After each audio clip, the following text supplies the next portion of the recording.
ମୁଁ ଚନ୍ଦା ଚନ୍ଦା ହେଲି ବୋଲି କଣ ମୁଁ ମଣିଷ ନୁହଁ? ସବୁ ଝିଅ ମତେ କହୁଛନ୍ତି ଚନ୍ଦା ଚନ୍ଦା ଚନ୍ଦା ଚନ୍ଦା ଚନ୍ଦା ଚନ୍ଦା। ଆରେ ଚନ୍ଦା ହେଲି ବୋଲି କଣ ମୁଁ ମଣିଷ ମାରିଦେଇଛି ନା ଚୋରି କରିଦେଇଛି? କୋଉ ଝିଅ ମତେ ବାହାହେଲେ ତା ଜୀବନ ନଷ୍ଟ ହେଇଯିବ? ବାରମ୍ବାର ସମସ୍ତେ ମତେ ଚନ୍ଦା କହି କହି କହି କହି ମୋ ଜୀବନଟାକୁ ନଷ୍ଟ କରିସାଇଲେଣି। ଥାଉ ସେ ଭାଷଣ ଦବା ବନ୍ଦ କର। ମୁଁ ଏବେ ମୋ ବାପାଙ୍କୁ ଫୋନ କରୁଛି, ସେ ମତେ ଆସିକି ନେଇଯିବେ। ଶୁଣ, ହଁ ମୋ ବାପା ଭୁଲ କରିଛନ୍ତି। ମୋ ବାପା ଭୁଲ କରିଛନ୍ତି। ଆଉ ଭୁଲଟା ହଉଛି ଏଇଆ, ମୋ ଚନ୍ଦାପନକୁ ଲୁଚେଇବାକୁ ଯାଇ ସେ ଦୀପଦ ମିଛ କହିଛନ୍ତି।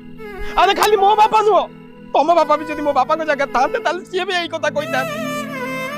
ଆରେ ସବୁ ବାପା ମା ଚାହାନ୍ତି କି ତାଙ୍କ ପିଲା ଛୁଆ ବାହା ହୁଅନ୍ତୁ, ଭବିଷ୍ୟତରେ ତାଙ୍କର ପିଲା ଛୁଆ ହଉ, ଆଉ ତାଙ୍କ ପିଲା ଛୁଆଙ୍କ ସହିତ ଖେଳି କୁଦିକି ତାଙ୍କ ଜୀବନ ଚାଲିଯାଉ। ସେଇଟା ସେ କେବଳ କରିଛନ୍ତି। এইটা কোন সে ভুল করদেলে? আর আজ যদি গোটে সরকারি চাকরি করতাম তাহলে মু মোটা কেম্পা কুচা কেড়া জেড়া যাই। তুমি মতে কেবে ଯିବା କଥା କହିଲ ତା, କେବେ ଛାଡ଼ିକି ଯିବା କଥା ମୁହଁରେ ଧରି ନତା।